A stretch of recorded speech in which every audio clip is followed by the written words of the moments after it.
Never limit your earnings to your daily rate. As a matter of fact, that's only 50% of your earnings. The other 50% comes for always do your own personal research, because what you see online may not be your own personal experience. If you're just now getting started, I would also say, this is the current state of the Nissan Rogue, which should be going out in approximately 45 to 1 hour. Right now, it was brought back a couple days ago, but it's still in decent condition. I'm definitely not taking it to a car wash, but I'm gonna go take it to that vacuum cleaner section just to make sure it's all cool, and then I'm gonna shine up the tires, fine tune it a little bit, and then I think it should be good to go. As I've stated in my prior vlogs, this year we're going to be saving as much money as possible and doing a lot of stuff ourselves. You know what I'm saying? A lot of these car washes you go pay $45 for. You could do that, but if it's not necessarily needed so much, get yourself a couple tools from Walmart and do these things yourself. Anyways, let's get it.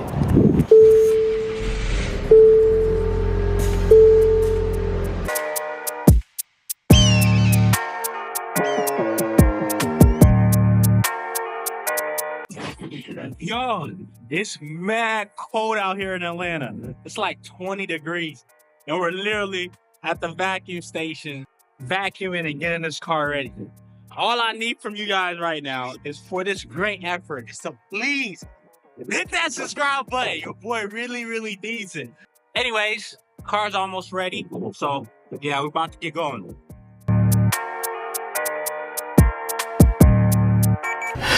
We having a warm-up session in the car. Woo! Oh my God. When you gotta do this, when you gotta take breaks and come in the car and do this, it just explains everything. Like, need I say more? All right, y'all. Finally got through the car wash process, tuned it up ourselves and all that. And then right now we're at the gas station getting gas. I'm gonna put the car at, it's kind of empty right now, so I'm gonna probably make it a little bit past half. And then I'm gonna go drop off. So we're good on timing, everything is going smooth. And yeah, another bookings in the works.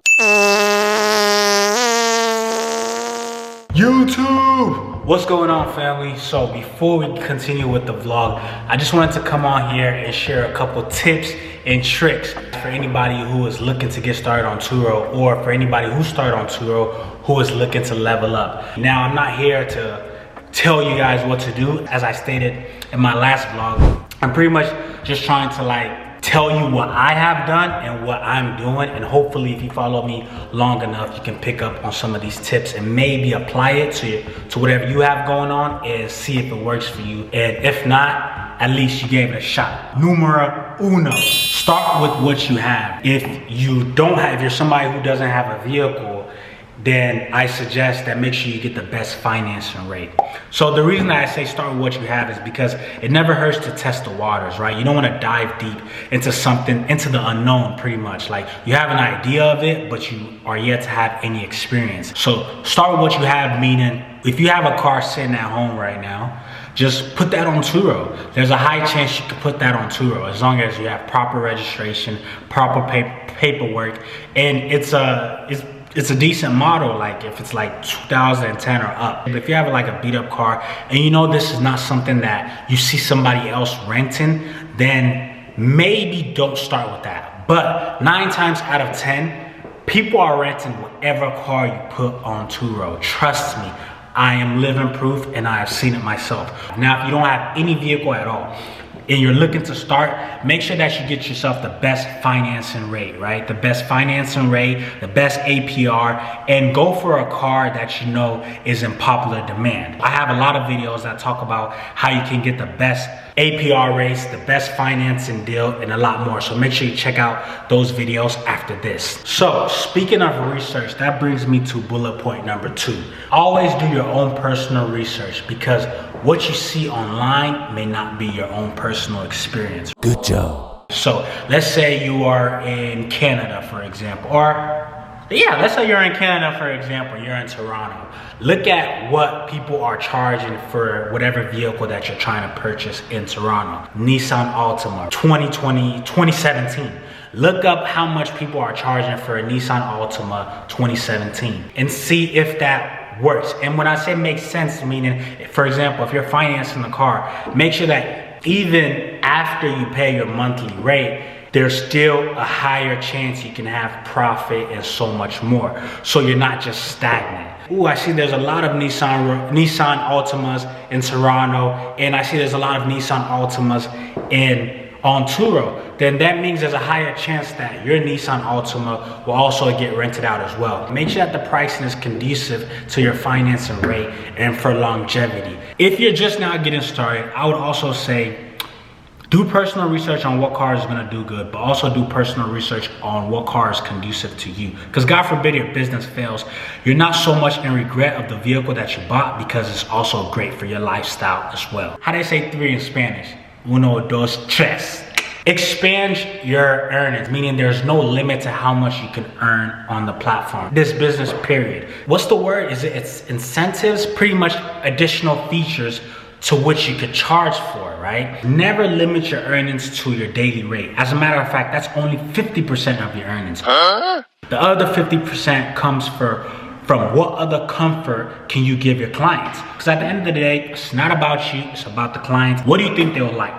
Even if it's a car charger, you can literally set your rate to $5 if you want an iPhone charger and a Samsung charger. And you'll be surprised how many people would actually take that, because they know how comfortable that makes their experience. Some of them come with kids. Let's say you have a Nissan SUV. There's a higher chance that you'll be renting to a clientele with a family. And nowadays, we're in 2025. All these kids got iPads, right? So if you never know who is gonna be in need of that charger. You literally never know.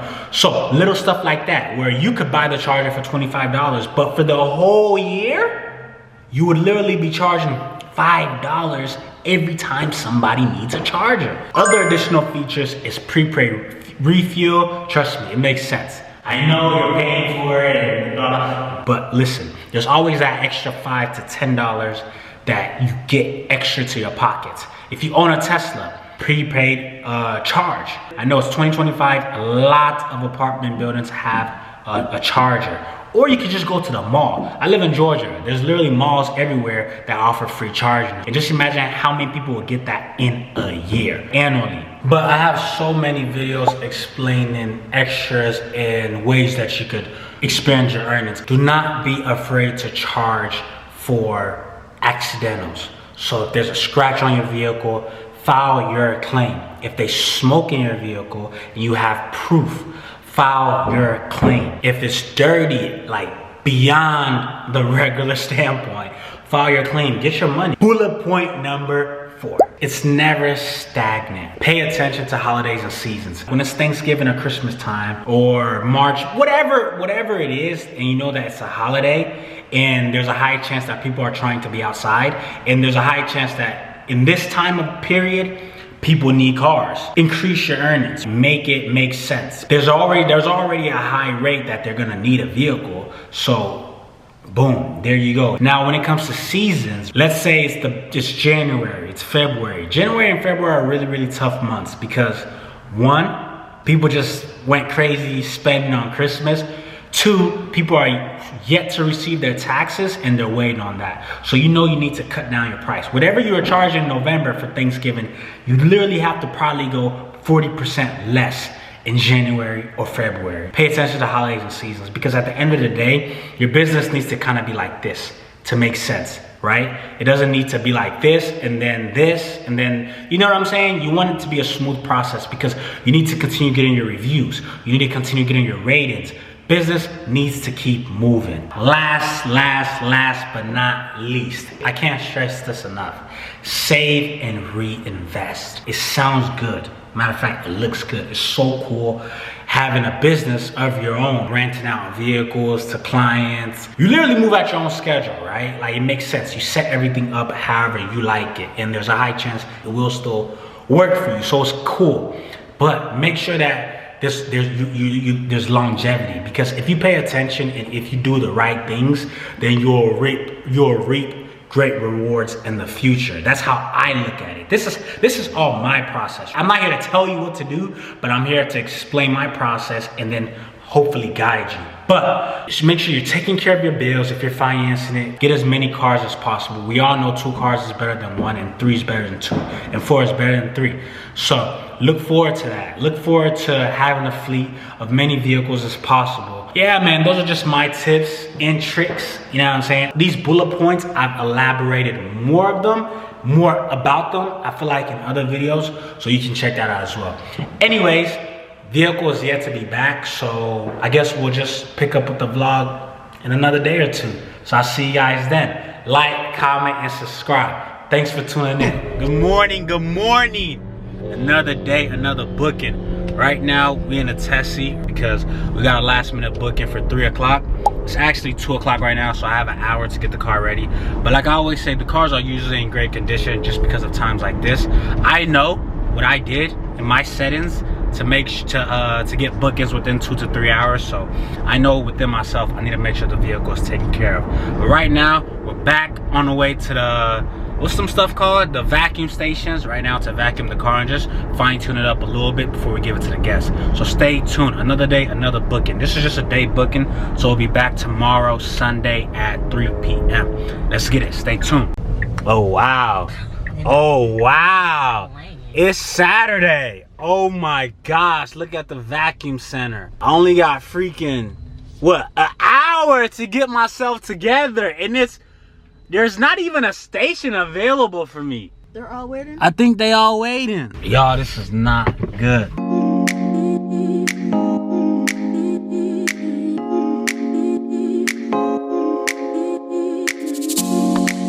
Alright, y'all. I know I'm always nagging and telling you guys not to take your car through these car washes, but unfortunately, your boy had to bite his own words today. I was running out of time and I needed something quick. They would not let me use any of these if I didn't wash the car real quick. So I just got the most basic one. It's cool because it's gonna save me time. Now I can just use the vacuums and stuff and just finish it off. Let's go.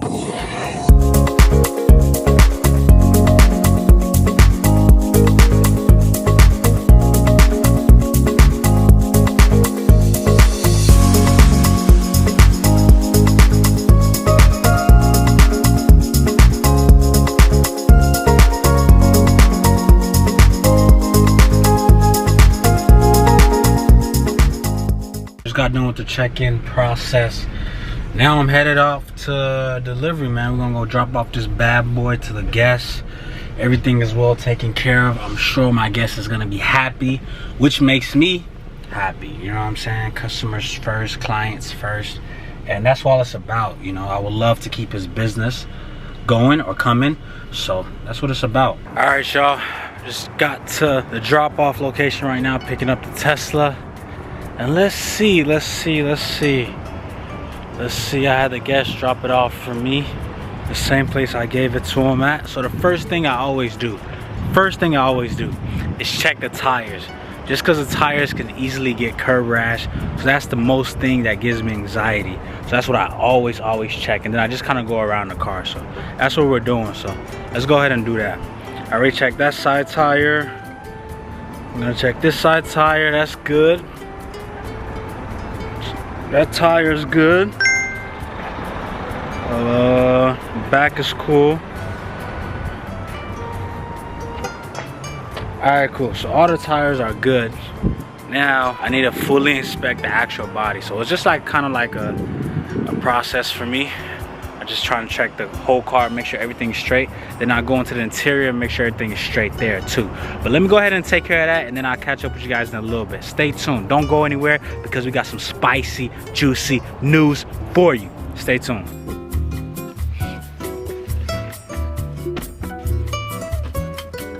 Alright, so to be quite fair and honest, everything came back in good condition. I'm not even gonna lie, he took really good care of the car. I appreciate his business. Like, on a more serious note, car came back clean just like I gave it to him, and I don't have a low battery, so I don't have to worry about that. There were no scratches on the vehicle. But yeah, man, everything, you know what I'm saying? Everything's looking good. It's looking gorgeous. I'm of course happy to be back in the car. Everything's cool. Now let's talk about the earnings. Okay, so I just checked out the car. I just completed the checkout, which means I took the post-trip photos to make sure there were no accidentals and damages. I sent over his receipt for his charging costs and all that because I have my credit card connected to the Tesla, so I automatically get charged whenever you go to a supercharger. But then I get the opportunity to just send him the receipt and he reimburses me, so I'm just waiting on that. But while we wait on that, let's discuss how we did. So on the Nissan Rogue, remember that's what we rented out first, was the Nissan Rogue, don't forget. That was gone for 5 days. She rented it out for 5 days at $77.80, and that totaled out to $389. This is the receipt here, all proof, all facts. And then a 3-day discount of $21.40, but then a last minute boost pricing of $38.90. Now let me explain both for anybody who doesn't know. Last minute boost pricing is pretty much what you get. You get an extra percentage, maybe 10%, I don't know, but you get an extra percentage when they book the car last minute, maybe a couple hours in advance. They book it, then you get last minute boost pricing. That is honestly one of the reasons why I set my buffer for trips. Like pretty much I can get a trip anywhere from 2 to 3 hours in advance. And that was one of the reasons why I did that. When I realized that I had the time for that, I was like, okay, why not get that extra? For example, on this, it's a 5-day trip. I'm getting an extra $38. Annually, that's good. I also have a $21.40 3-day discount. And that's because I offer 3-day discount. If you book the car for over 3 days, you get a discount. Just my way of showing appreciation, right? Trip total came out to $406.50, but I didn't take home all of that because I have to pay for insurance. So I was left with $304.88 to take home on a Nissan Rogue. So don't sleep on regular cars. Also, before I move on to the next trip, is I know you guys are probably wondering where it says 1,000 miles. So 1,000 miles is, which is a very good point, right? That's honestly why I wanted to elaborate on that. 1,000 miles means she gets up to 200 miles a day. And if she goes past 1,000 miles, then she gets charged like 50 cents per mile. That's another good thing that I suggest. I wouldn't go over 200 to 300 miles just because you don't want to be flat out. Like you don't want to give the guests that much freedom to just drive around your car anyhow they like, knowing that miles actually matter on a vehicle. If you know you want to go past 1,000 miles and you really like this car, now you can pay me extra to where you get unlimited miles, but that's a discussion for another day. Moving on. So now for our Tesla, remember earlier in the vlog I told you it was rented out for a day. This is just a day booking, but it eventually got rented out for 2 days because he liked the car so much that he requested for an extra day. I just told him just pay Turo or whatever and just rebook another day. And that's an advantage of having a Tesla on the platform, is it's a very fun vehicle. So a lot of people usually just either get extra time or just book a couple more days. I'm okay with it, you know what I'm saying? That's why I have the vehicle on the platform. It's for the clients, man. Let them have fun, let them enjoy, and leave me a great review. We did $87.50 per day, which totaled up to $175 for 2 days. Last minute boost pricing for $17. Really, we rented out the car for maybe $90-something per day. So now the trip is totaling out to $192.50 with the Turo fees of $48 for insurance, and I was left with $144.37. I know a lot of people is probably like, man, the insurance plan, blah, blah, blah. It sucks, but I look at it like, I don't have the Turo app, or, you know what I'm saying? So you just kind of have to like you just gotta give it out, you know what I'm saying? You just gotta give it out somehow, some way. But hey, it's still worth it at the end. That's why you have things like extras, and I keep on preaching extras. I'm not gonna stop preaching it till it's registered in somebody's head. Anyways, family, that was everything that we did for the past couple days, or a week should I say. Thank you so much for tuning in. I truly appreciate every single one of you guys that are watching my videos. Every support goes a long way for me. I am nothing without you guys. These videos are irrelevant without you guys. So if you could please hit that like button, let's keep the flow going, and make sure that you hit that subscribe button. I'm out. I'm about to probably take this Tesla on a little spin. You know what I'm saying? It's been a few days. I miss my baby. So I guess I'll catch up with you guys later, man. Take care. See you guys in the next one. Peace. Skate.